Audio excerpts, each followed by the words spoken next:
कितने संस्कारों के बारे में विचार किए थे कल।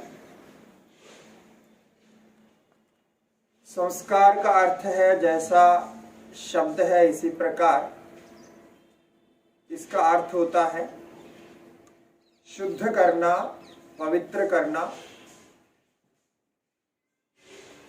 जैसा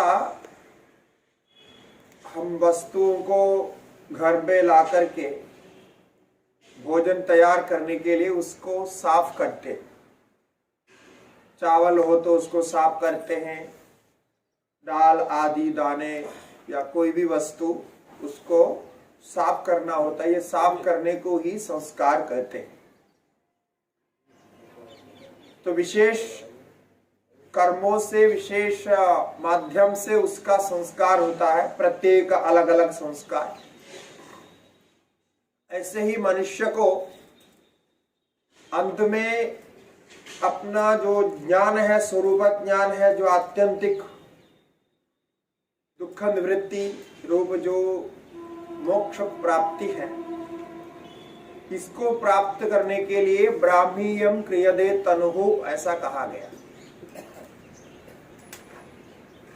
स्वाध्याये व्रतेर्होमै त्रैविद्ये निज्जया सुतैः महायज्ञैश्च यज्ञैश्च ब्राह्मीयम क्रियते तनुः। कल हमने इसकी व्याख्या की। तो इस उद्देश्य को प्राप्त करने के लिए अपने शरीर, मन, बुद्धि, अंतःकरण सबको पवित्र करके भगवत साक्षात्कार के लिए, अत्यंत दुख निवृत्ति प्राप्त करने के लिए जो तैयारी करनी है वो संस्कार के द्वारा होगा। और संस्कार गर्भाधान संस्कार से लेकर आरंभ होता है। नामकरण संस्कार का ये कल हमने कहा कि नाम रखने का अलग अलग विधान है। तो हमारे जो शास्त्रीय विधान अथवा संस्कार में, भारतीय संस्कार में जो विधान रहा कि पुरुषों का जो नाम होता है कोई देव संबंधी अथवा अच्छे जो कार्य हैं उसके संबंधी ज्ञान रखते थे। या फिर आप मोक्ष के लिए कर रहे हैं। अब मोक्ष के लिए कर रहे हैं तो मोक्ष के लिए जो निष्काम कर्म भी आप करते हैं उसमें वो संकल्प में आपको कहना पड़ेगा कि मैं मोक्षार्थी हूँ, मुमुक्षु हूँ और मोक्ष सिद्ध्यर्थम मम अंतःकरण सिद्ध्यर्थम सकल पाप निवारणार्थम सकल पाप नाशार्थम ऐसा उसमें जोड़ना पड़ता है। किंतु फिर भी संकल्प के बिना नहीं होते हैं। संकल्प के बिना जो कर्म है उसको निरर्थक माना है। अब ये एक उदाहरण देता हूं, व्यावहारिक उदाहरण, आपको जल्दी समझ में आएगा। आप कोई बड़े ऑफिस में अपने कोई आवेदन या कोई विज्ञापन, निवेदन बिना नाम पते का दे सकता है क्या? ऐसे ही एक पत्र लिख करके दे देंगे, ना नाम लिखा, ना एड्रेस लिखा, ना कुछ नहीं लिखा, और आप फिर चाहेंगे कि वो अधिकारी हमारे पत्र पर कार्रवाई करें? ये संभव है? नहीं होता है। एक सिस्टम है ये। आप चाहे ना चाहे वो नाम लिखना पड़ेगा। और आजकल तो आधार कार्ड की कॉपी भी उसमें लगानी पड़ेगी ताकि उनको पक्का ज्ञान हो जाए कि आप यहाँ अमुक जगह पे आपसे नाम है, सब कुछ है। तो यही हमारे धर्म में भी है, कर्मकांड में भी है। तो इसीलिए इसको संकल्प कहा जाता है। उस संकल्प में नाम का, गोत्र का इत्यादि का उच्चारण होते हैं। ये बड़े आदर के माने जाते हैं। इसलिए आप अपने बच्चों को जब नाम रखते हैं तो इस प्रकार के सोच करके अच्छे नाम रखिए। अपने कुल आदि के नाम जोड़ सकते हैं तो उत्तम है। गांव के नाम के साथ भी जोड़ सकते हैं क्योंकि हमारे संस्कृत में इसके लिए व्यवस्था है। आप कितने भी नाम जोड़ना चाहते हैं उससे एक तद्धित प्रत्यय बनाया जाता है और उससे बाद वो छोटा हो जाता है। जैसे भरद्वाज ऋषि है तो भरद्वाज ऋषि के परंपरा में, गोत्र परंपरा में यदि आया, आपका नाम में भारद्वाज ऐसा जुड़ेगा। भारद्वाज का अर्थ भरतदाम गोत्र। ये भा जो ह्रस्व था वो भा दीर्घ हो गया, इसलिए भारद्वाज होगा। भरद्वाज कोई नहीं होगा, कोई नहीं मिलेगा आपको, किंतु भारद्वाज मिलेगा। यदि अत्रि गोत्र के आप हैं तो आत्रेय, पीछे आत्रेय लगेगा। ये है, जैसे भगवान श्री कृष्ण का नाम है वासुदेव श्री कृष्ण, क्योंकि वसुदेव के पुत्र थे, तो वसुदेव उनके पिता के नाम है, तो पिता के नाम के साथ में जोड़ करके वासुदेव कहते हैं। आजकल उसी के स्थल पर हम अंग्रेजी शैली में इनिशियल लिखते हैं, पिता का नाम जोड़ना पड़ता है लेकिन इनिशियल के द्वारा जोड़ते हैं। आप संस्कृत में कितने देखे, कितने सुंदर विधान है, कुछ करना नहीं पड़ता, उसी नाम में थोड़ा आगे पीछे करते हैं, उसको वृद्धि ह्रस्व करते हैं, फिर उसको नाम के साथ रखते हैं, तो सबको मालूम हो जाएगा कि वसुदेव जी का पुत्र है वासुदेव। क्योंकि कृष्ण अनेक हो सकते हैं और अनेक कृष्ण थे भी, तो वासुदेव कृष्ण तो एक ही होगा। इस प्रकार से विधा है, ये नामकरण के संबंध में ये जानकारी आपको दी गई। अब उसके बाद षोडश संस्कार में षष्ठ संस्कार निष्क्रमण होता है। निष्क्रमण का अर्थ है, यही चतुर्थ मास में ही ये भी किया जाता है सामान्य रूप से, बच्चे को सूर्य का दर्शन कराना, चंद्रमा का दर्शन कराना, यानी बच्चे को घर से बाहर लाना, ये निष्क्रमण होता है। ये 4 महीने के बाद बाहर लाते हैं, उसके पहले नहीं।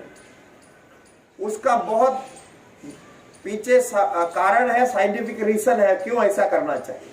तब तक उस छोटे बच्चे को लेकर के 3 माह के 3.5 माह के बच्चे को लेकर के कभी आप यात्रा नहीं करनी चाहिए, बाहर नहीं जाना चाहिए, जब तक निष्क्रमण 4 महीने के बच्चे नहीं हो जाते। क्योंकि यदि उसके पहले आप बाहर यानी धूप में बच्चे को सूर्य में ले जाते हैं तो उसका असर बच्चे के दिमाग में पड़ता है, ऐसे हमारे शास्त्रों का विधान है। और आज इसके ऊपर रिसर्च भी कर रहे हैं लोग और ये प्रूफ कर रहे हैं उसके असर कैसा पड़ता है। क्योंकि जो बाहर का जो सूर्य का किरण है, वो किरण में अनेक ऐसे किरण भी हैं जो अल्ट्रावायलेट इत्यादि जो किरण हैं, जो हमारे शरीर और दिमाग में कुछ बुरा असर डालता है, जिसके लिए हम चश्मा आदि पहनते हैं इत्यादि। तो ये बच्चे का जो बहुत ही मृदु, एकदम सेंसिटिव, जो मुलायम उनके शरीर और आंखें इत्यादि होते हैं, उसमें यदि ये जो बाहर के रेज हैं, जो सूर्य के जो अति ताप हैं, वो पड़ जाए तो उसका बुरा असर होने के कारण बाद में बच्चे को कुछ मानसिक रोग आ सकता है और सिर दर्द जैसे रोग, जैसे माइग्रेन आदि जो सिर दर्द का रोग आदि आ सकते हैं, ये आ सकते हैं बाद में उसके बुरे असर के कारण। बहुत सारे लोगों को आजकल माइग्रेन की बीमारी है, आप लोग जानते हैं, तो उसका कारण किसी को भी पता नहीं है। उसके लिए दवाइयां भी नहीं आप करते हो तो भी कुछ समय के लिए शांत रहेगा, बाहर फिर आएगा। तो इसका एक कारण ये भी माना जाता है कि बचपन में जो उपचार किया बच्चे को, वो सही नहीं होने पर ये माइग्रेन आदि बीमारी आ सकते हैं। केवल माइग्रेन की नहीं, और भी प्रकार से बीमारियां आ सकती है। ये कारण से ही यह निष्क्रमण का विशेष समय रखा है। तो सूर्य दर्शन वो एक कर्म करते हैं, विशेष कर्म करके धीरे धीरे बच्चे को बाहर लाते हैं, फिर उसका उपचार किया जाता है। तो 4 महीने तक सामान्य रूप से बच्चे में उसको सहन करने की शक्ति आती है। आजकल तो छोटे बच्चों को लेकर के कई बार हम एयरपोर्ट में, फ्लाइट में सब देखते हैं, छोटे छोटे बच्चों को लेकर के माताएं यात्रा करती है। बहुत कष्ट लगता है, वो बच्चे को पीड़ा होती है ये पता नहीं। हाँ, हम लोग भी फ्लाइट में चढ़ते हैं तो हमको भी कुछ ऐसा होता है, असहज स्थिति हो जाती है, कुछ तकलीफें होती है, कोई किसी को उल्टी भी होते हैं। तो बच्चे को क्या क्या होता हो, तो ये सब हम ध्यान नहीं दे रहे हैं। हमारे लिए बच्चा एक बच्चा है, लेकिन उसके अंदर क्या क्या चल रहा है वो कुछ बोल नहीं सकता, ज्यादा से ज्यादा रो सकता है और कुछ उसमें कहने के कुछ माध्यम नहीं है। तो ये सब पहले बहुत सोच समझ कर के ये नियम रखा गया था, तो ये निष्क्रमण बहुत महत्वपूर्ण है उसी दृष्टि से। उसके बाद अन्नप्राशन। अन्नप्राशन तो आप लोग कराते हैं, आप जानते हैं अन्नप्राशन की सारी विधि। अन्नप्राशन सामान्य रूप से 6 महीने के बाद होते हैं, 8 महीने के बाद होते हैं, कोई कोई 1 साल में करते हैं, जो जैसा होगा। फिर चूड़ा कर्म। चूड़ा कर्म है मुंडन कर्म जिसको बोलते हैं, मुंडन करते हैं और शिखा रख करके मुंडन करते हैं। ये सभी को करना चाहिए, केवल कन्याओं को छोड़ करके। पहले कहते हैं पहले कन्याओं को भी ऐसे होते थे, अब आजकल कन्याओं को नहीं करते हैं, तो कन्याओं को छोड़ करके पुरुषों को सभी को हमारे धर्म में शिखा रखने के विधान है। तो मुंडन करना और शिखा रखना है, तो केश मुंडन सभी के लिए कहा गया है। ये तीसरे साल में या 14 साल में होता है। उसके बाद कर्णवेद। कर्णवेद भी उसी समय होते हैं, तो कान में छेद करते हैं, छेद कर करके कुछ कुंडल वगैरह वो डालते हैं, तो उसी को कर्णवेद संस्कार माना गया है। और कर्णवेद संस्कार के बारे में आयुर्वेद में सुश्रुत संहिता में बहुत विस्तार से कहा गया है, कर्णवेद क्यों करना चाहिए और उससे क्या क्या फल होता है और कौन कौन रोगों का निवारण होता है, बुद्धि और स्मरण शक्ति बढ़ाने के लिए वो कितने मददगार हैं, ये सारी चीजें कही है। आप आजकल तो मादाएं कन्याओं के लिए तो करते हैं, लेकिन पुरुषों का करना अभी छोड़ ही दिया है, पुरुष नहीं करते हैं। तो पुरुषों को भी कन्याओं को भी दोनों को कर्णवेद संस्कार करना चाहिए, इसका भी साइंटिफिक रीजन है। तो रक्षाभूषण निमित्तम बालस्य कर्णो विद्येत, ऐसा कहा गया है सुश्रुत संहिता में।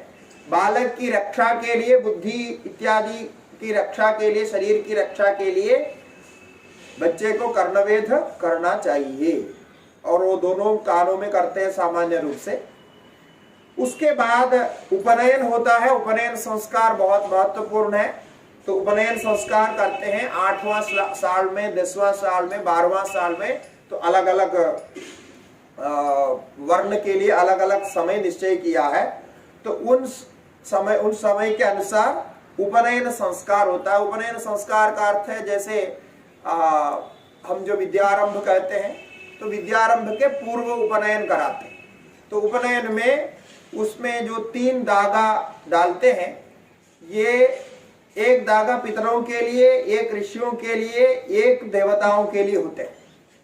3 धागा उसी संकल्प से 3 डाला जाता है। अर्थात ये अभी बच्चा जो 8 साल का हो गया, अब ये तीनों के लिए, पितरों के लिए, देवताओं के लिए और ऋषियों के लिए कर्म करने के लिए अधिकारी हो गया।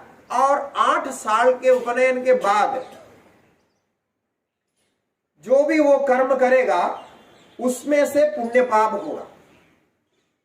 8 साल तक वो बच्चा जो उपनयन नहीं हुआ, उसके पहले तक जो भी अच्छा बुरा काम करता है उसका पुण्य पाप वो बच्चे को नहीं मिलता है, उसका पुण्य पाप माता पिता को मिलता है। ये व्यवस्था दी गई। अब कितने सुंदर देखिए, क्यों ऐसा किया?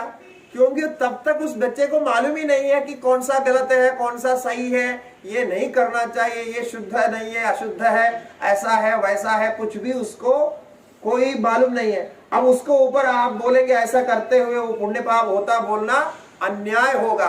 इसलिए कहा कि तब तक पुण्य पाप उसका नहीं होता, क्योंकि बच्चे को ऐसे गलत काम में से संभालना माता पिता का काम है। यदि माता पिता नहीं संभालते हैं तो उसका उत्तरदायित्व तो उन पर है। इसलिए उस समय तक कुछ भी गलत होता है तो उसका कारण माता पिता को माना गया। इस प्रकार वो फल माता पिता पर आएंगे। बच्चे को उपनयन के बाद में उनका जो जीवन होगा, उसी के बाद जो भी होगा उसी को उसका पुण्य पाप माना गया है। ये भी उपनयन की दृष्टि से और कर्म की दृष्टि से ये कार्य भी बहुत महत्वपूर्ण है। उसके बाद वेदारंभ। वेदारंभ का अर्थ अब उसको स्कूल भेज दिया। तो पहले 8 साल के बाद ही वेदारंभ करके स्कूल भेजना होता था। विशेष स्थिति में 6ठ या 7म वर्ष में करने की भी विधान है। और गर्भ से लेकर के 8वें वर्ष मान करके 7वां साल में कर सकते थे। तो ऐसा था पहले। तो आजकल तो हम पहले ही भेज देते हैं। तो ये सारा संस्कार सिखाना और घर कुल की मर्यादाएं, घर में हम क्या क्या करते हैं, आचार विचार सब सिखाने के लिए अवसर ही नहीं मिलता है, ऐसी स्थिति है। तो इसलिए बाद में वेदारंभ 11वां संस्कार माना गया। वेदारंभ के बाद बाकी जो भी 2 संस्कार हैं ये गुरुकुल में होता है। केशांत समावर्तन, समावर्तन का अर्थ ग्रेजुएशन। तो पढ़ाई के लिए चले गया और पढ़ाई करते हुए जब 16 साल का हो जाएगा तो वहां गुरुकुल में एक शिष्टाचार के अनुसार उसको शिष्ट बना करके, यानी ये पढ़ा लिखा हो गया इस दृष्टि से, एक क्षौर कर्म करते हैं और उसमें कुछ पूजा आदि होता है, गोदान होता है, देवताओं की पूजा होती है इत्यादि एक कर्म गुरुकुल में होते हैं। और गुरुकुल में फिर बाद में समावर्तन संस्कार करते हैं। समावर्तन का अर्थ ग्रेजुएशन है। अब वो पूरा हो गया, उसका अध्ययन पूरा हो गया, जितना होना था उतना हो गया।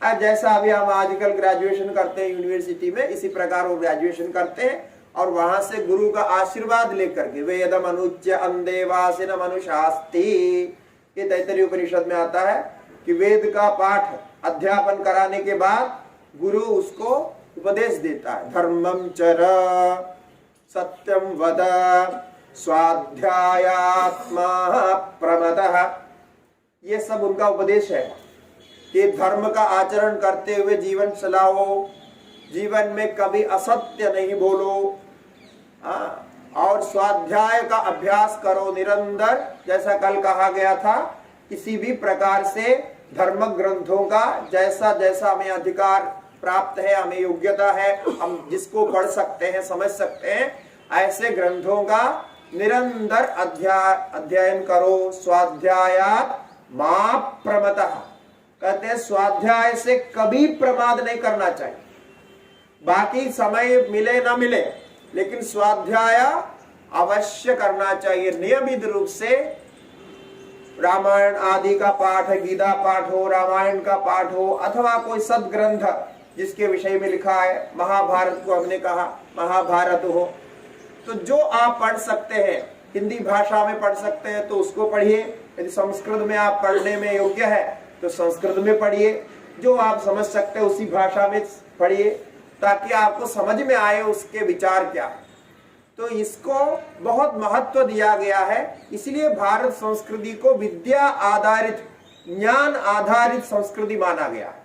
यानी भारत संस्कृति का प्रारंभ भी विद्या से है और अंत भी विद्या से है। तो मन पूर्ण रूप से ज्ञान परंपरा ही है, उसी के अनुकूल सारे आचरण भी सबको रखा गया है। अब आप देखेंगे जो कुछ भी कहा जा रहा है, ये सब बुद्धि को प्रयोजित करने के लिए, उस बुद्धि को पोषित करने के लिए।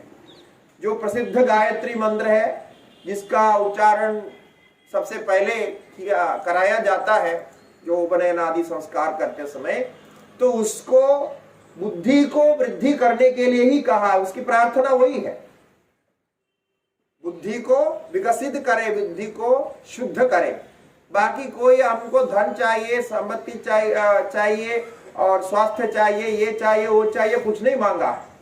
क्योंकि बुद्धि जिसकी ठीक है उसके लिए सब कुछ ठीक है, और बुद्धि जिसका नष्ट हो गए, बुद्धि नाशात प्रणश्यति, बुद्धि का नाश होने पर प्रणाश मानते, ये हमारी परंपरा रही है। इसीलिए उस प्रकार से वो कहा गया है, आप सत्य का परिपालन करो और स्वाध्याय से कभी भी प्रमाद मत करो। इस प्रकार समावर्तन संस्कार होता है। समावर्तन संस्कार के बाद विवाह संस्कार होता है। अब इन संस्कारों में आप देख सकते हैं कुछ संस्कार अभी नहीं चल रहा है, अभी बंद हो गया। जैसे वेदारंभ संस्कार नहीं है, आप स्कूल में सीधा भर्ती करा देते हैं, और केशांत संस्कार भी मालूम नहीं है। समावर्तन संस्कार कुछ दूसरे प्रकार से होता है, ग्रेजुएशन सेरेमनी होते हैं, वो तो हो रहा है, लेकिन वो धार्मिक दृष्टि से नहीं हो रहा है, एक आचार के तौर पर वो किया जाता है। और बाकी उसके बाद विवाह संस्कार तो है। तो विवाह संस्कार में अब क्या, ये विवाह क्या है पहले हम समझाते हैं।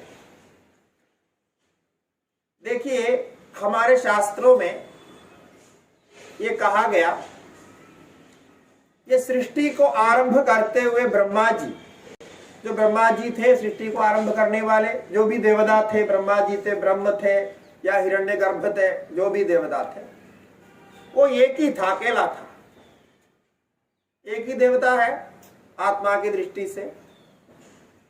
और उस देवता ने अपने को दो विभाग में कर दिया। माने स्वयं देवता, कल्पना करिए, स्वयं देवता ने अपने शरीर का दो फाड़ कर दिया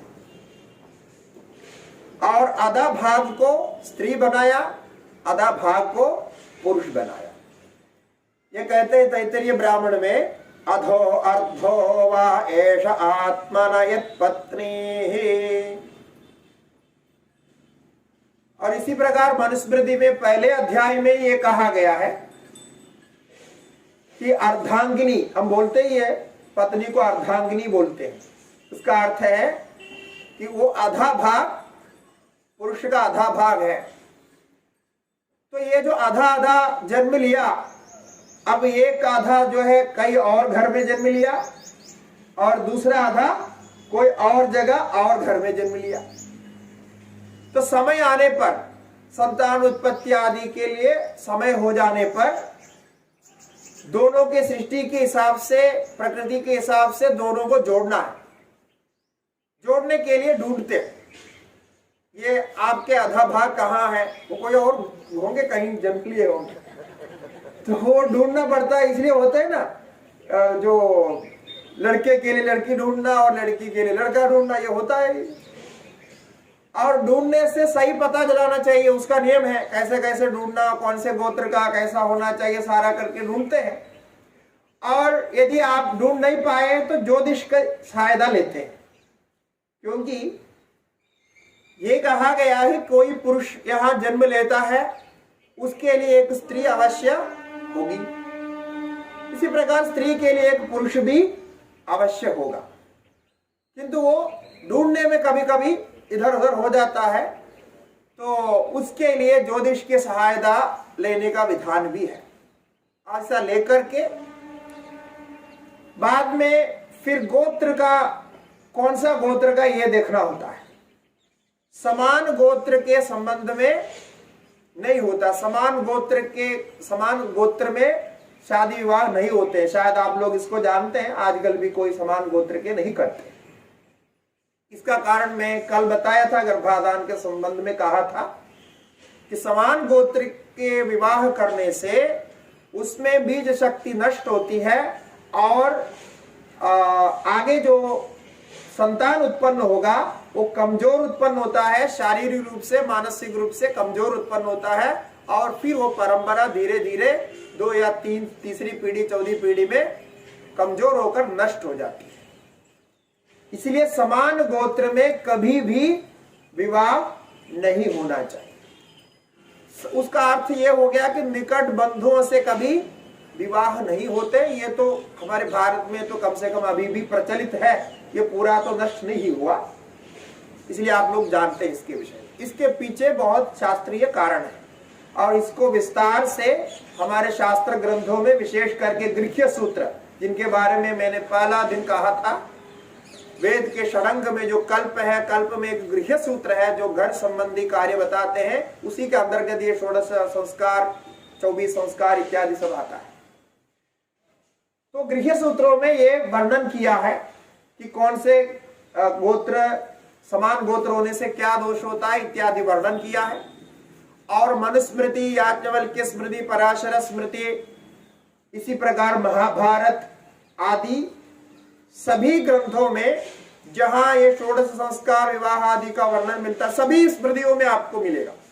जो 56 स्मृतियां हैं हमारे यहाँ धर्मशास्त्रों के नाम से, 56 स्मृतियां हैं। तो 56 स्मृतियों में उनका अभी संकलन भी हुआ है, प्रकाशित भी है। तो इनमें आप कहीं भी देखो, आपको ये सारे संस्कार का वर्णन मिलेगा, उसी के लिए वो संस्कार होता है। तो समान गोत्र का नहीं होना चाहिए। और उसमें सामान्य नियम ये रखा गया, समान गोत्र का अर्थ है पिता के तरफ से 7 देखना है, 7 पीढ़ी, और मादा के तरफ से 3 पीढ़ी देखी जाती है। कम से कम 3 या 4 पीढ़ी कम से कम देखना चाहिए कि 3 पीढ़ी पहले तक और 4 पीढ़ी पहले तक इस प्रकार का कोई बंधुत्व संबंध नहीं हुआ हो, ऐसे कन्या ऐसे पुरुष होना चाहिए, तब उनका विवाह निश्चय करने का विधि हो जाती है, विवाह इस प्रकार निश्चय कर सकते हैं। तो ये हुआ। और दूसरा, ये विवाह एक धार्मिक कार्य है।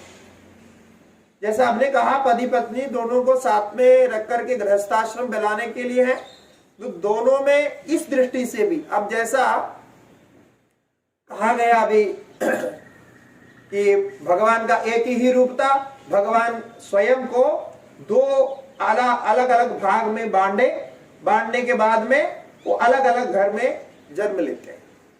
अब क्या है कि अलग अलग घर में जन्म तो लेते हैं, अलग अलग घर में जन्म लेंगे, अलग अलग गांव में जन्म लेंगे, वो अलग अलग संस्कार के रहेंगे, अलग अलग रीति रिवाज के रहेंगे, तब तो दोनों को जोड़े तो मुश्किल होता है, क्योंकि दोनों फिर साथ साथ नहीं चल पाएगा। हमारे यहाँ ये जो विवाह जीवन है ना, विवाह करना, ये कुछ दिन के लिए नहीं होता है, कुछ दिन के लिए नहीं होता है, और इस जन्म के लिए भी नहीं होते। ये विवाह करने के बाद उन दोनों का यहां से लेकर के ऊपर तक जहां जहां जाएंगे, अब बोलते हैं ना 7 जन्मों का निभाना, ये इत्यादि बोलते हैं, तो वहां तक ये संबंध होता है। इसलिए हमारी भारतीय संस्कृति में विवाह होने के बाद डाइवोर्स करने का कोई विधान नहीं, डाइवोर्स नहीं हो सकता, डाइवोर्स करने के लिए कोई सिस्टम ही नहीं है बना। अब तो कानून के हिसाब से बनाया गया, सबके लिए बनाया गया, किंतु विवाह हो गया तो फिर वो साथ में रहना ही है, निभाना ही है, और उसमें आप विवाह मोचन नहीं हो सकता। शास्त्रीय ढंग से तो कहीं भी नहीं लिखा है। अब उसका कारण क्या है? जो विवाह होता है, एक तो संतति परंपरा की दृष्टि से पुत्र उत्पन्न हो, आगे बढ़े।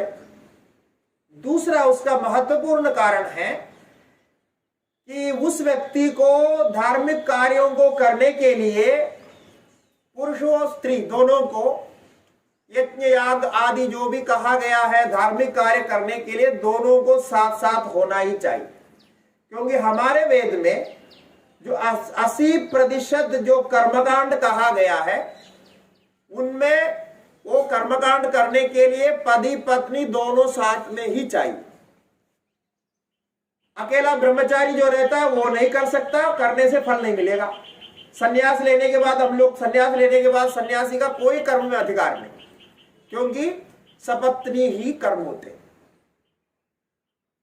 इसीलिए आप कोई मंदिर में जाकर के प्रणाम भी करते हैं, मंदिर में जाके भगवान से प्रार्थना भी करते हैं, तो नियम तो यही है कि मंदिर में भी पति पत्नी साथ में ही जाए, साथ में संकल्प करें, साथ में पुष्पांजलि करें, साथ में अभिषेक करें, साथ में प्रसाद लें, और सब काम साथ में।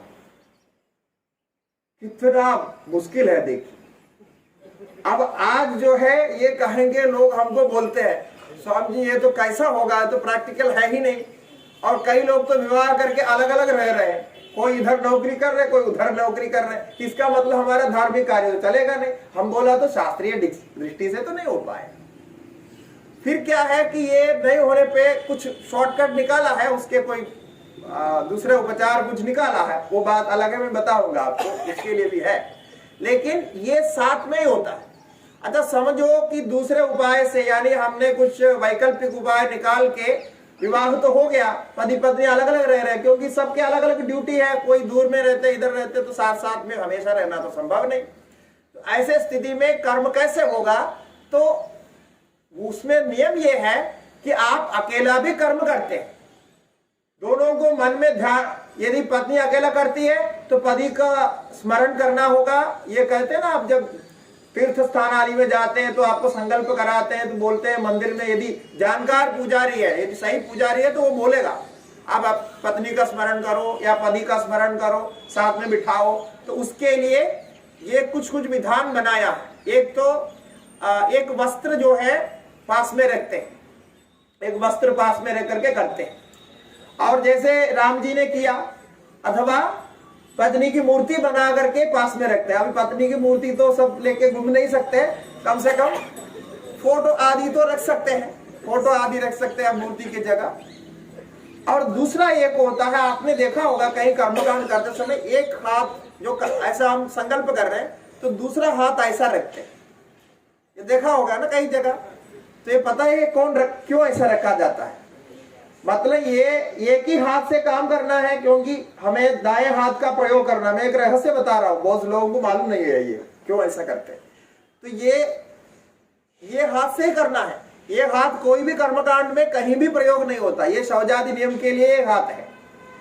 तो ऐसा रख के इसका हाथ का यहां स्पर्श करने के लिए कोई पंडित जी बोलते हैं देखो हाथ ऐसा रखो, बोलते हैं। इसका मतलब है कि ये पत्नी के हाथ है, मतलब पत्नी को वाम भाग मान के पत्नी आपके साथ में है, पत्नी यहाँ हाथ रख रही है, ये संकल्प से ऐसा किया जाता है। यहां तक आप अकेला भोजन करते हैं, भोजन आचमन आदि जो अकेला करते हैं तब भी आपको ऐसा रखना है, क्योंकि उस समय भी उनको साथ में रखना है। मतलब साथ में बिना कोई काम नहीं। कितना आश्चर्य देखे, कितना वो गृहस्थ आश्रम को कितना मजबूत बनाया। और आप स्वतंत्र दान नहीं कर सकते। आजकल सब लोग अलग अलग अकाउंट रखते हैं, पत्नी अलग रखती है, पति अलग रखती है। आजकल सरकारों ने बनाया अलग अलग अकाउंट रखते हैं, लेकिन हमारे नियम के अनुसार एक गृहस्थ आश्रमी को पति पत्नी का अलग अलग अकाउंट नहीं होना चाहिए, दोनों का एक ही अकाउंट होना चाहिए। और पैसा डालने का अधिकार पति को है, लेकिन पैसा इस्तेमाल करने का अधिकार पत्नी को। मैं सही बात कह रहा हूं, क्योंकि गृहिणी गृहम उच्यते, ऐसा है।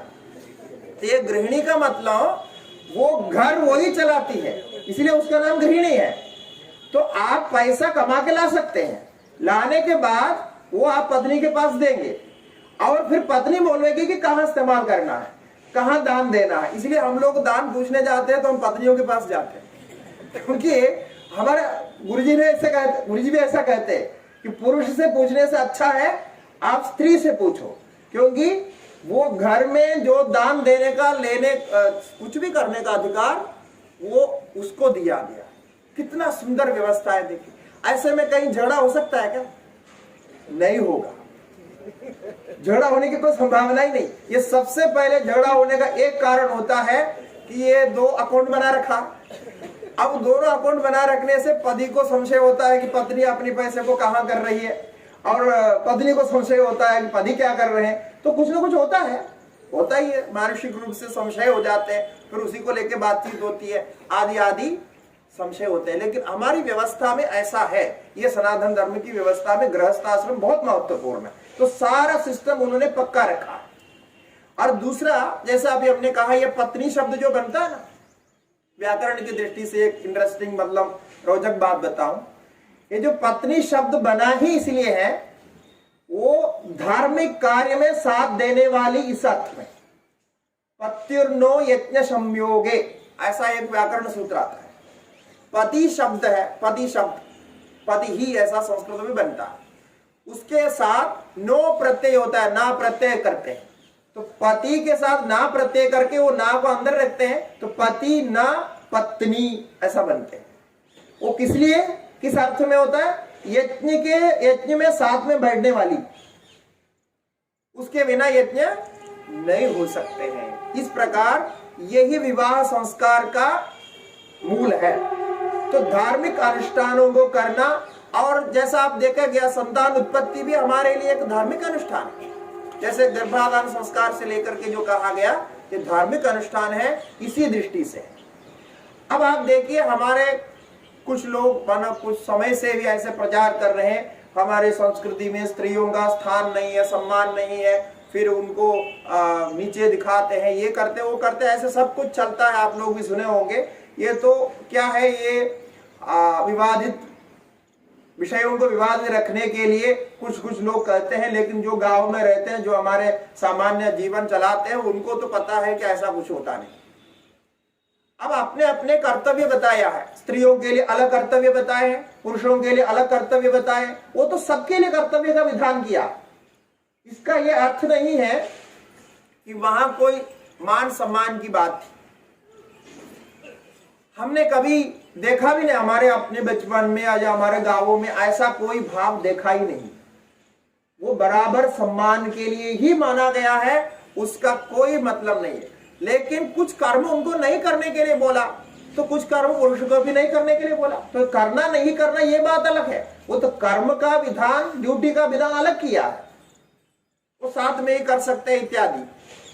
किंतु वहां उच्च नीच भाव का कोई मतलब नहीं। जैसा अभी हमने कहा, अंदर घर में जो जो कार्य होते हैं और गृह संबंधी जो भी कार्य किया जाता है, वो सब दोनों मिलकर के विचार करके ही करना है। और ये भी कहा गया कि स्वतंत्र रूप से आप कोई इच्छा करते हैं, ये तो बहुत सूक्ष्म है।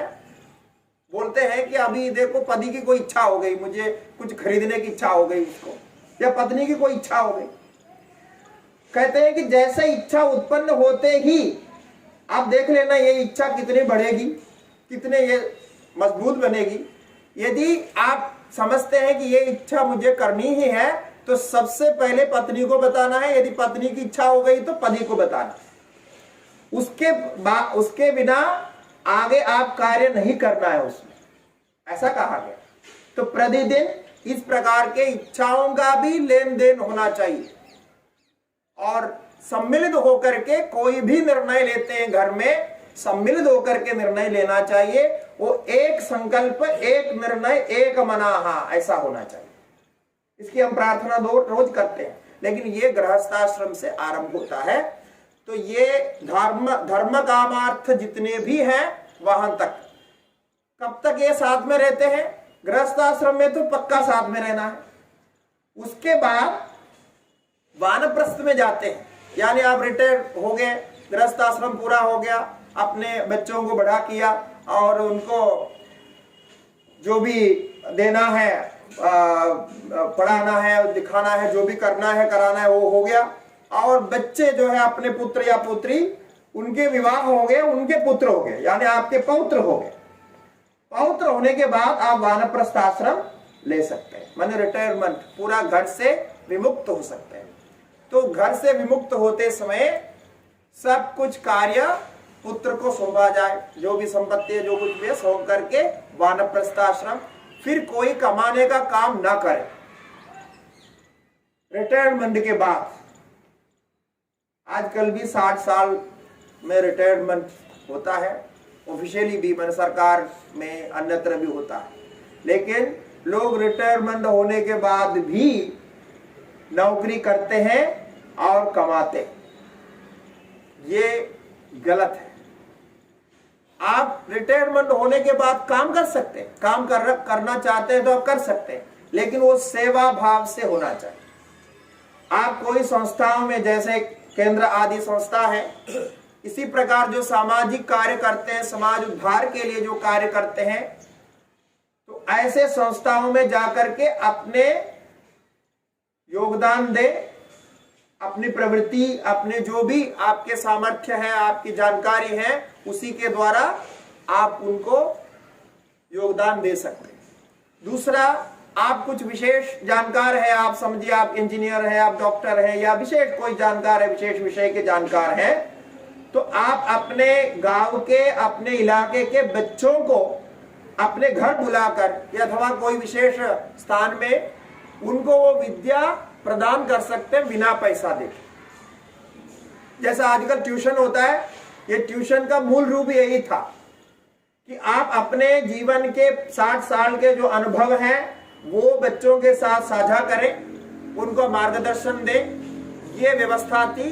ये एक प्रकार से कंप्लीट रिटायरमेंट इस प्रकार था और बाकी जो समय आपका बचेगा आप भजन करिए, साधन करिए, स्वाध्याय करिए, अच्छे जो है विचार रखिए, मन को शांत रखिए, सभी कार्य से मुक्त होकर। उसका अर्थ है कि बाद में बेटा क्या करता है क्या नहीं करता है इस पे आप दखल नहीं करना।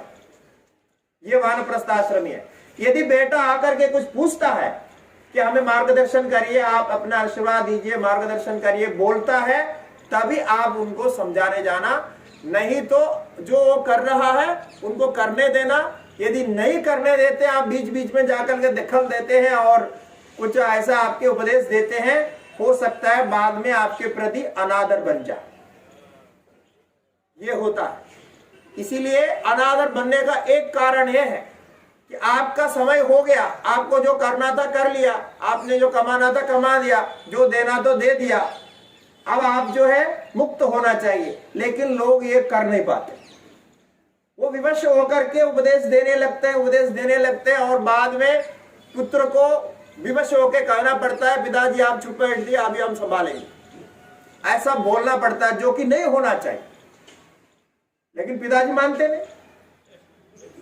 अच्छा, जब जो है पिताजी को सिखाने का समय था, कब था कि पिताजी को सिखाने का समय हमारा बोला गया है 5 साल के से लेकर के 5 साल का उम्र जो बच्चे का होता है, पंचवर्ष से लेकर के आप जब तक वो नौकरी नहीं करता या विवाह नहीं करता तब तक भी मान लीजिए। वैसा तो उन्होंने 16 साल के लिए बोला।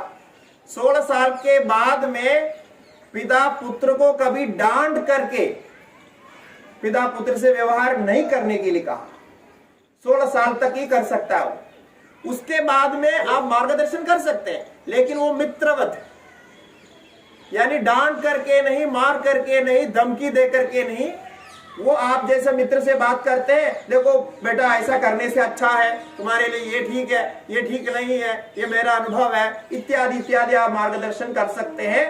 किंतु विवाह होने के बाद कभी भी बेटे को डांट करके, या बेटा या बेटी के लिए तो और कम उम्र बोला, बेटे को आप 16 साल तक डांट सकते हैं, लेकिन बेटी को 13 साल तक ही डांट सकते हैं, ऐसे कहा शास्त्र में। उसके बाद उनको डांटना नहीं चाहिए, गुस्सा होना नहीं चाहिए उनके ऊपर, लेकिन समदा भाव से बात करें, समझाएं, ये हो सकता है। लेकिन विवाह होने के बाद पौत्र हो गया, पुत्र का पुत्र हो गया, तो फिर आप अनावश्यक उपदेश देना बंद करें। बोल देना भाई जो सिखाना था सिखा दिया, जो करना था कर दिया, अब जो जैसा तुम्हें करना है करो, पाओ नहीं पाओ जो होगा होगा।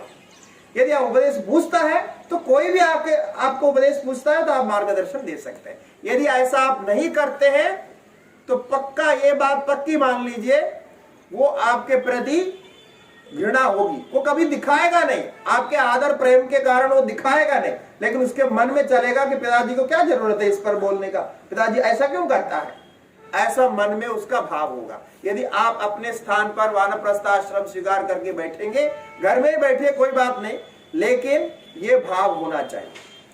यहाँ वानप्रस्थ आश्रम में पति पत्नी साथ में भी रह सकते हैं, अथवा यदि वानप्रस्थ स्वीकार करके कोई और जगह जाके आप रहना चाहते हैं, कोई आश्रम में या धर्मशाला में या कोई तीर्थ स्थान में आके रहना चाहते हैं, तो आप साथ में भी जा सकते हैं, अलग अलग भी रह सकते हो। पत्नी नहीं जाना चाहती है तो घर में रहेगी और पति जाएगा, जैसा चाहते हो वैसे कर सकते हैं। संन्यास में तो अलग अलग ही होता है, संन्यास लेने के बाद तो साथ साथ नहीं होते हैं। तो ये यहां तक गृहस्थ आश्रम में ये माना गया। अब हमने कहा ये जो साथ साथ की बात है वो केवल यहाँ के लिए नहीं। आपको बहुत इंटरेस्टिंग लगेगा हमारे शास्त्र कहां तक कहा है, मैं बताता हूं, शायद आपको मालूम नहीं है ये बात। वो ये कहते हैं कि यहां तो सब कर्म साथ में किया, तो साथ में कर्म किया तो पार्टनरशिप हो गया ना, 50-50 पार्टनरशिप है सब में, सभी कर्म में, पुण्य हो पाप हो सभी में। ये भी रखना है, केवल पुण्य की बात नहीं है, पाप करेंगे तो भी आपको आधा मिलेगा, ऐसा है। तो व्यक्तिगत नहीं होता, फिर साथ में होता है, इसलिए तो इसको बंधन कहते हैं, ऐसा बंधन है। अब ये जो पार्टनरशिप से जितने भी कर्म आप यहां किए और यहां के बाद आपको एक एक चलेगा, समय आएगा एक ऊपर चला जाएगा।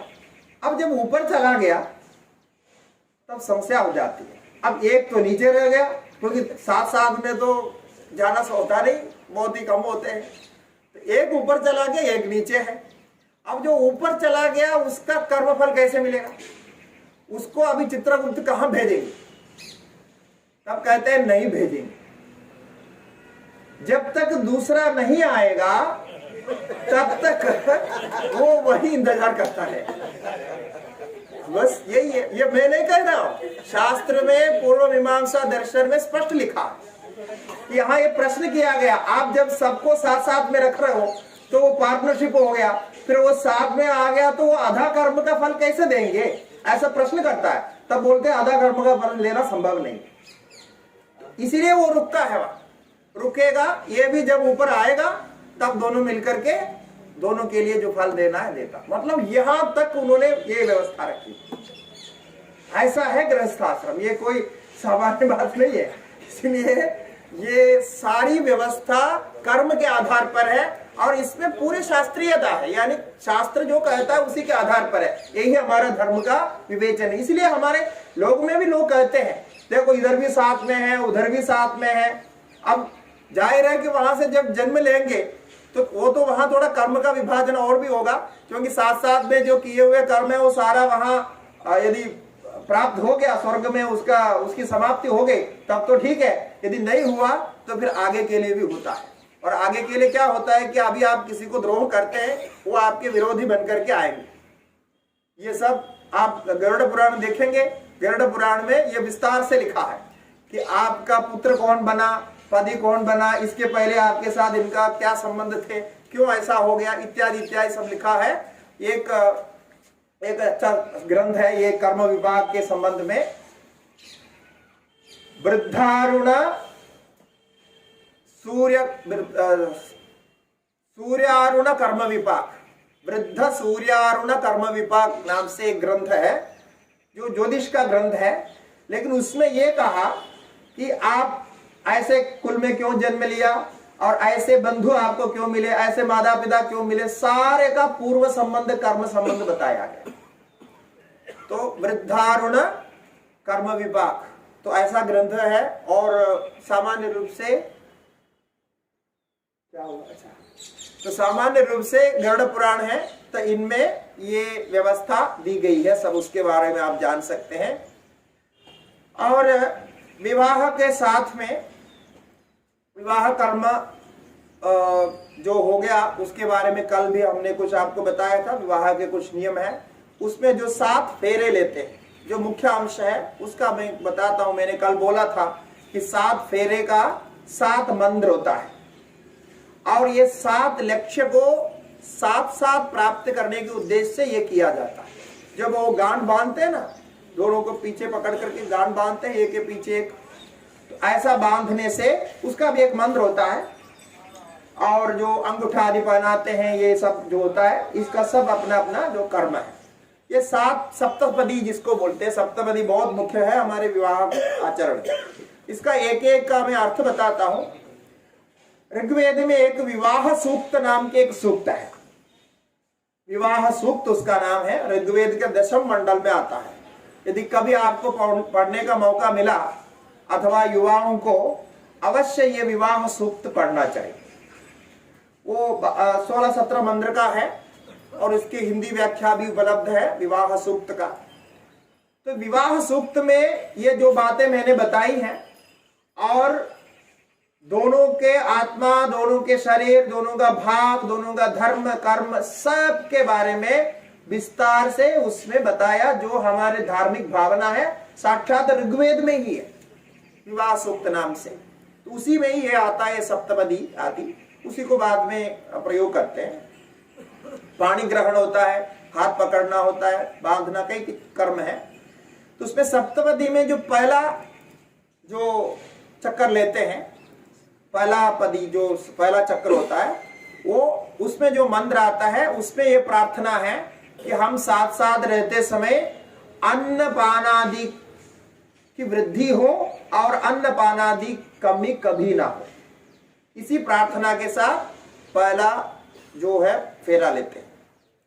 उसके बाद दूसरा में बल के लिए होता है, यानी शक्ति के लिए, दोनों शारीरिक रूप से स्वस्थ रहें और शक्तिशाली रहते हुए अपने जीवन को प्राप्त करें। यही वो मंत्र में प्रार्थना है दूसरे फेरे में। तीसरे फेरे में ऐश्वर्य आदि के लिए, ऐश्वर्य आदि माने पद आदि प्राप्त होना, पति पत्नी दोनों साथ में रहे तो जीवन, विवाह जीवन में श्रेय प्राप्त हो और ऐश्वर्य प्राप्त हो। जैसे हम आजकल कहते हैं नौकरी आदि, पद आदि जो भी है वो सब प्राप्त हो, ऐश्वर्य प्राप्ति के लिए तीसरा फेरा है। और चतुर्थ फेरा है दाम्पत्य सुख के लिए।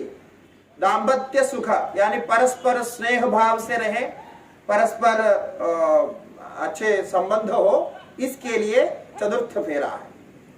और तृतीय फेरा, पंचम फेरा है पुत्र आदि के लिए, संतान उत्पत्ति हो, हम जो इष्ट संतान चाहते हैं इस प्रकार से अच्छे पुत्र संतान उत्पत्ति हो, इसके लिए मंत्र है जो पांचवें फेरा में पढ़ते हैं।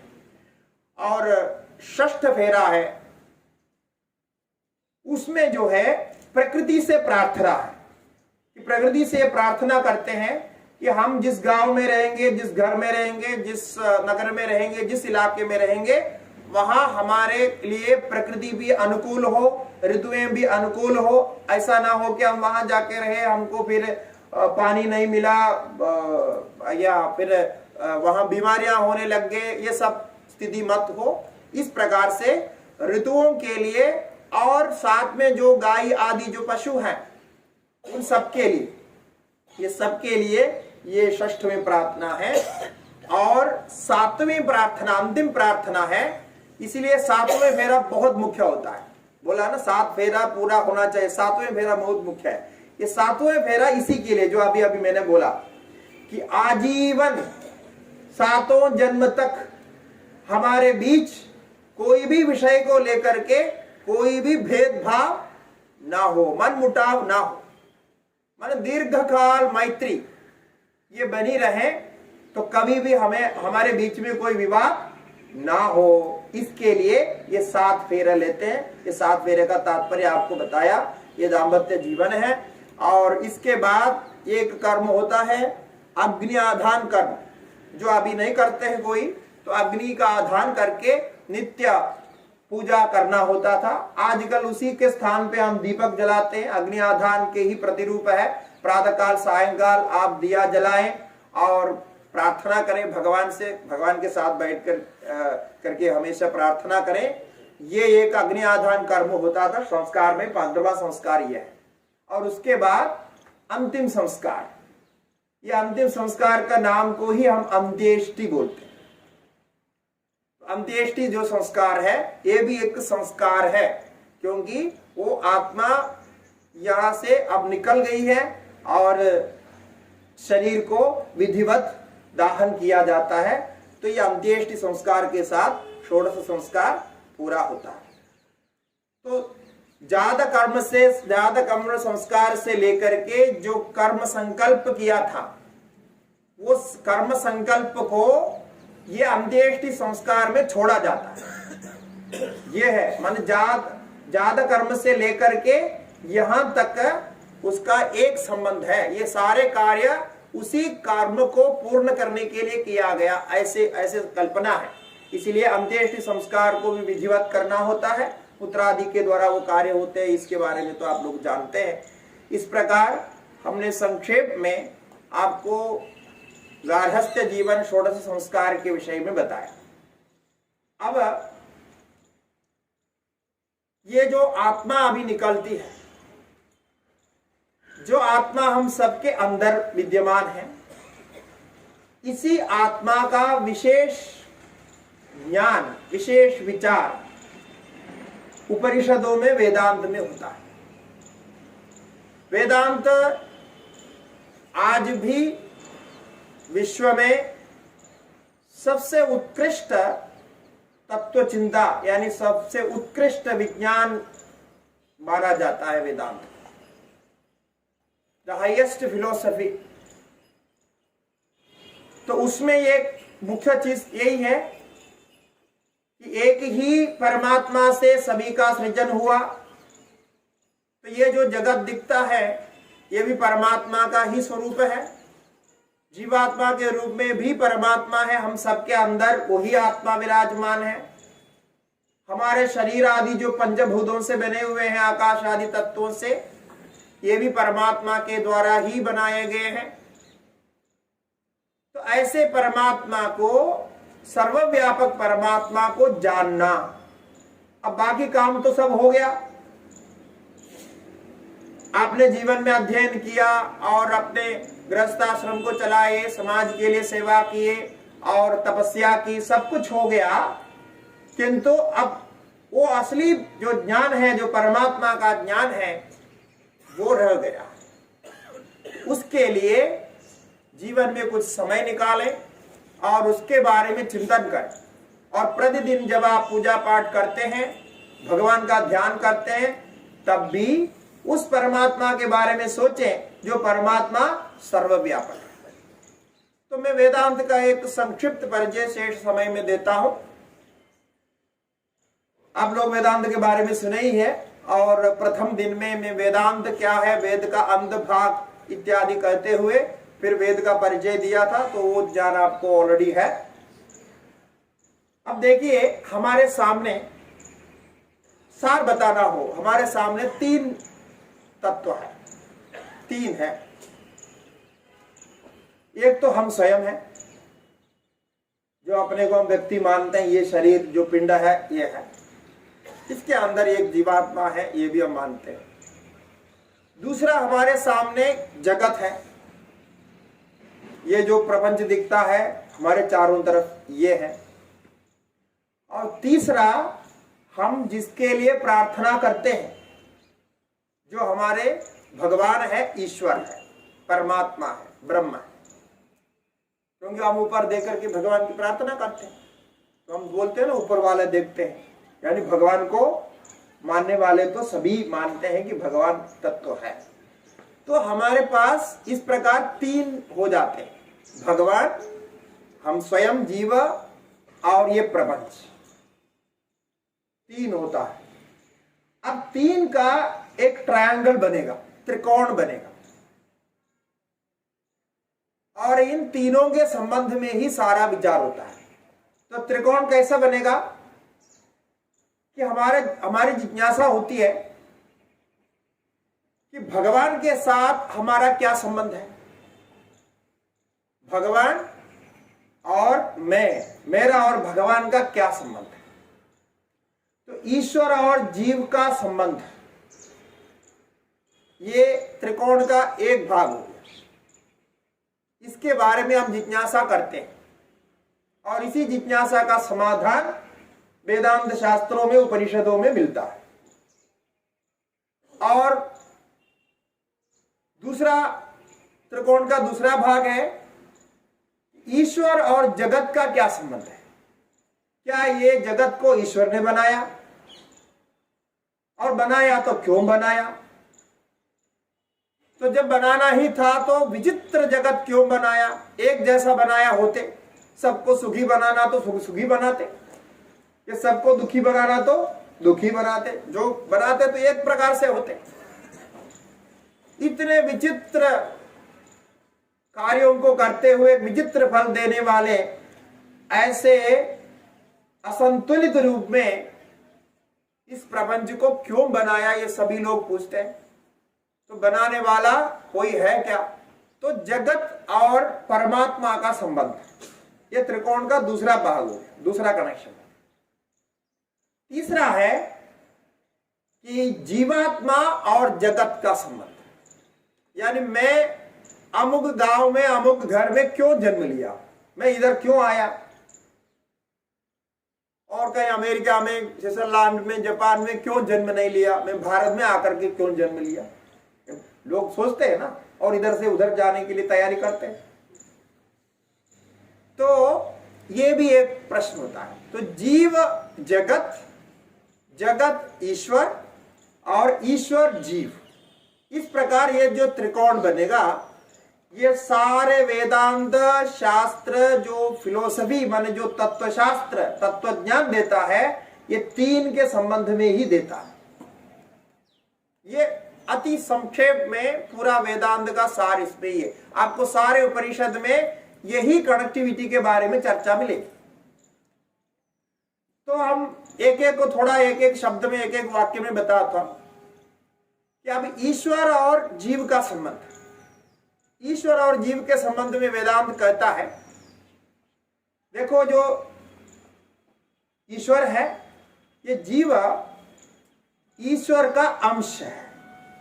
ममैव अंशो जीवलोके जीवभूत सनातन। किंतु अंश आपको जानने के लिए कैसे अंश है, जैसे सूर्य भगवान एक है, किंतु आप कितने घड़े में कितने पात्र में पानी रखेंगे, सभी पात्र में सूर्य का उतना ही प्रतिबिंब दिखाई देगा। यदि हमारे सामने यदि 100 पात्र रखा जाए तो अभी अभी 100 सूर्य यहां प्रकट हो जाए। तो सूर्य तो एक है। अब 100 सूर्य कैसे हुआ कि वो प्रतिबिंब न्याय से हुआ, प्रतिबिंब हो गया। इसी प्रकार एक ही आत्मा हम सबके अंतःकरण में, हम सबके हृदय देश में प्रतिबिंब रूप में बैठा हुआ है। वो प्रवेश किया, ऐसे प्रवेश किया जैसे सूर्य आपके घड़े के अंदर पानी में प्रवेश करता है। क्योंकि पानी तो ठंडा होता है, किंतु सूर्य के साथ संबंध होने से क्या हो जाएगा, पानी का गर्म होगा। इसलिए आपका शरीर भी वस्तुतः क्या है, गर्म नहीं है, ठंडा है। तो मरने के बाद अब यदि शव में का मुर्दा में का हाथ लगाते तो ठंडा होता है, लोग बोलते ठंडा हो गया। तो ये ठंडा मतलब इसके पहले वो गर्म था। तो गर्म किसके कारण था, उसमें आत्मा के अस्तित्व से, प्राण के अस्तित्व से ये गर्म था। तो तब तक ही गर्म है और बाद में वो ठंडा हो जाएगा। इसी प्रकार पानी तो स्वतः ठंडा है, लेकिन सूर्य का संपर्क हो गया तो वो गर्म है। इसलिए पक्का है कि वो सूर्य, वो परमात्मा हमारे अंदर है। इसी को वेदांत बताता है कि तुम अपने को उस परमात्मा को अलग नहीं मानो। क्या मानो कि वही परमात्मा मेरे अंदर, मेरे अंतःकरण में, मेरे हृदय देश में विराजमान है। ये परमात्मा और जीवात्मा का कनेक्शन हो गया। इसका बहुत विस्तार वेदांतों में किया। आप जितना प्रश्न करेंगे सारा प्रश्न का उत्तर वेदांत दिया है कि क्यों ऐसा होना चाहिए आदि। दूसरा, अब ईश्वर से ही जगत बना, जगत और ईश्वर का संबंध। अब जगत का ईश्वर का संबंध में हम कार्य और कारण संबंध बताते हैं। जैसे मिट्टी है, सामान्य मिट्टी है। वो मिट्टी को तैयार करके उसी मिट्टी से आप घड़ा बनाते हैं, प्याला बनाते हैं, कपाल बनाते हैं, मूर्तियां बनाते हैं, घर बनाते हैं। पहले ईंट भी बनते थे, अभी आजकल भी ईंट बनाते हैं। तो ईंट बनाते हैं, सब कुछ यहां तक सीमेंट सब कुछ उसी से बनता है। तो मिट्टी से अनेक रूप बनता है, अनेक भाव में बनता है। अब घड़ा जब बन जाता है, हम घड़े को मिट्टी नहीं कहते, घड़े को घड़ा कहते है। क्या वो मिट्टी है। मिट्टी से अतिरिक्त घड़ा का कोई अस्तित्व है क्या, तीनों काल में नहीं है। वो आप घड़े से मिट्टी को हटाओ, आप बोलेंगे नहीं मिट्टी से अलग घड़ा है, तो हम अपनी मिट्टी ले लेते, आप घड़ा ले जाओ। हो सकता है क्या, नहीं होता। तो इसका मतलब वही मिट्टी है, उसका अस्तित्व, वो दिखता कुछ अलग है। अब वो देखने वाला कोई उसको मिट्टी नहीं कहता। जब हम कुम्हार के पास घड़ा खरीदने जाते हैं तो वो मिट्टी का पैसा नहीं लेता है, घड़ा का पैसा लेता है। लेकिन कुम्हार को पता है ये मिट्टी से बनाया, हमको उल्लू बनाता है, हमको घड़ा देता है। इसी प्रकार माताएं आभूषण खरीदने जाती है सुनार के पास, सुनार आपको कंगन का, हार का, कुंडल का, इत्यादि इत्यादि का पैसा लेता है क्या वो सोना है। लेकिन आप खरीदने गए हार आदि, इसलिए वो हार आदि का पैसा लेता है, ज्यादा पैसा लेता है, आपको पकड़ा देता है। किंतु वापस 2-4 दिन के वापस आपको वो प्रसिद्ध नहीं आया, आप उसको वापस करना चाहते हैं।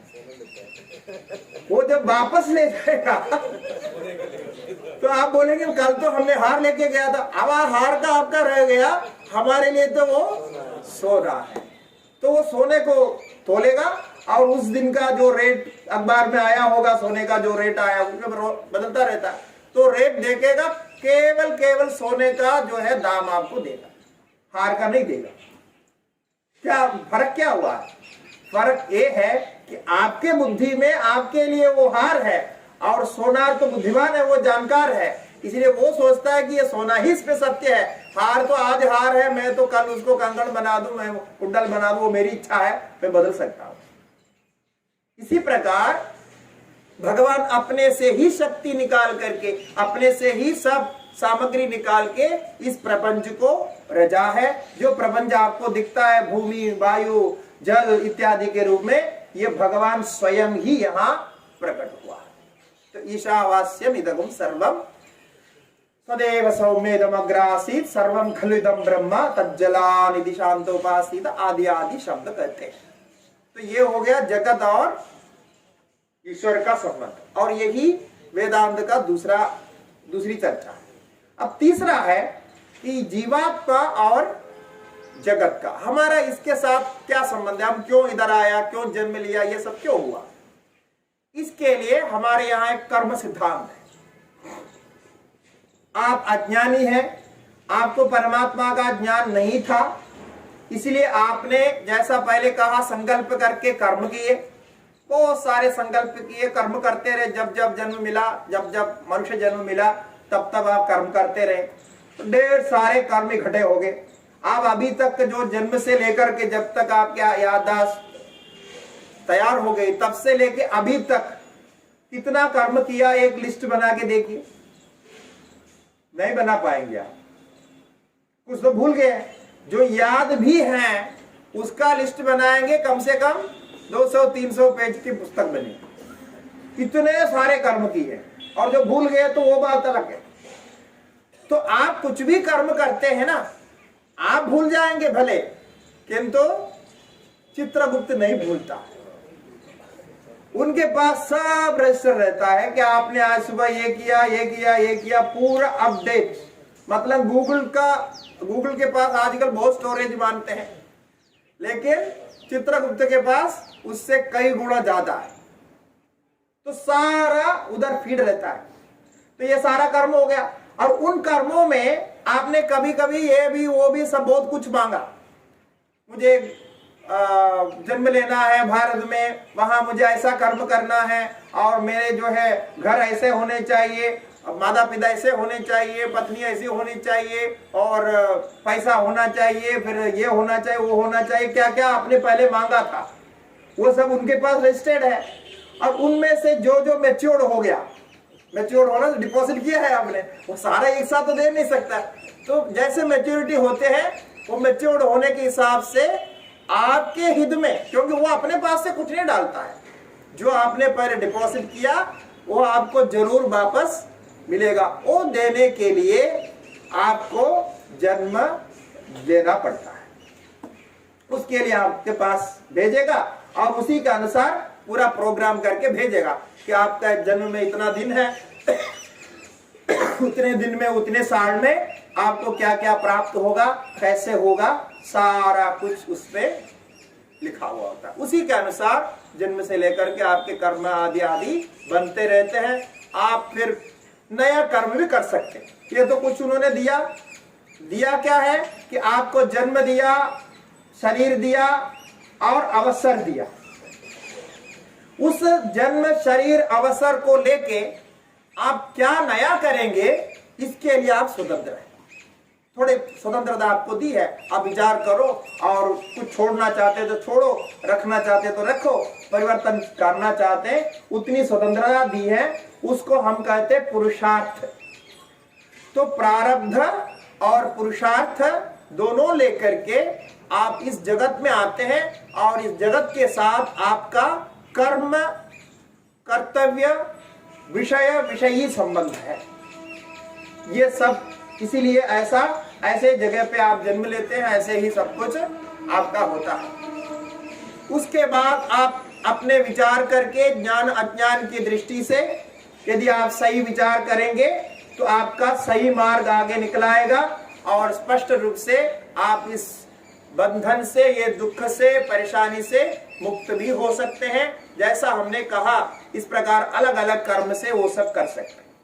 बाकी यहां आकर के गलत काम करेंगे तो अवश्य ही उसका भी फल भोगना पड़ेगा।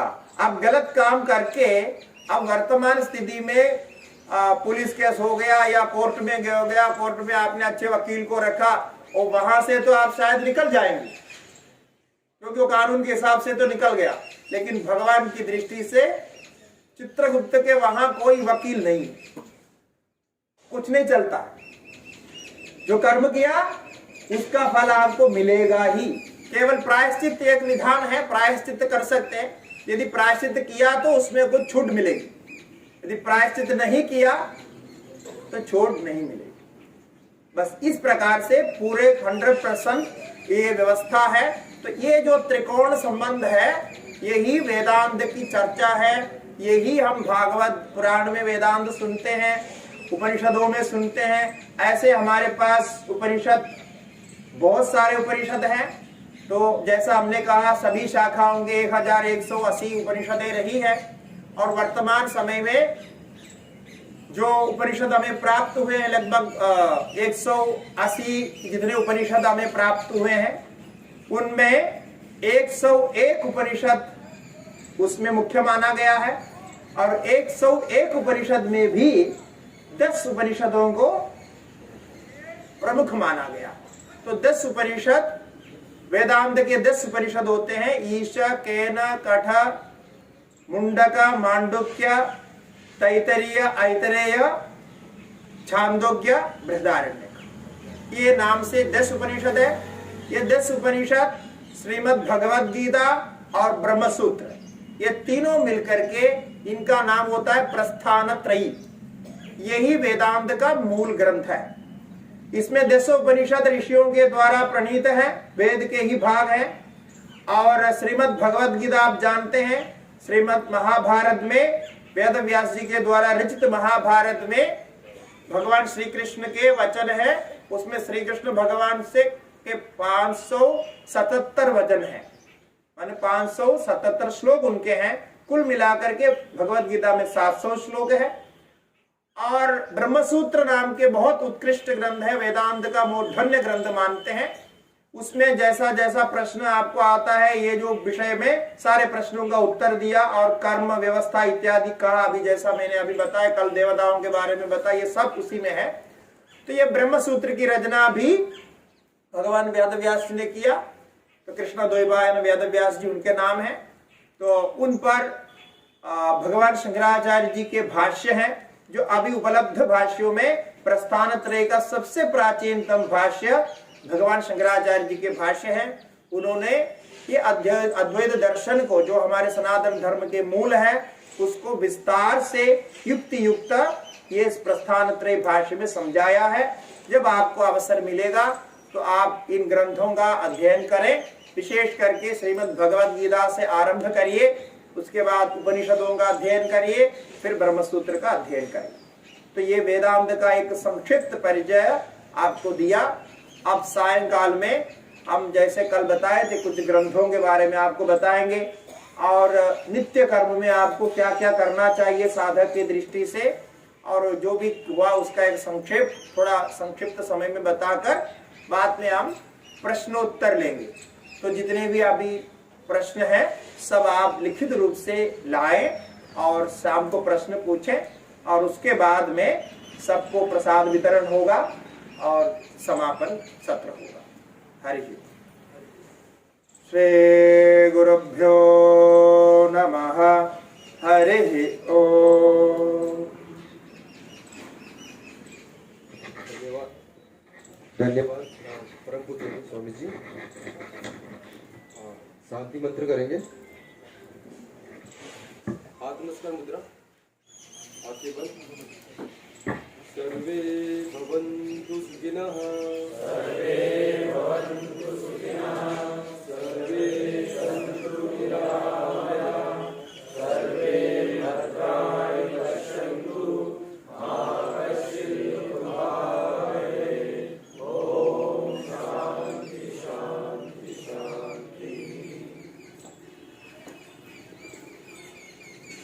जन अभियान परिषद के शिविरार्थियों के लिए सूचना है। 11 बजे हमारा प्रथम बौद्धिक सत्र रहेगा। अभी सभी श्रम परिहार के लिए जाएंगे।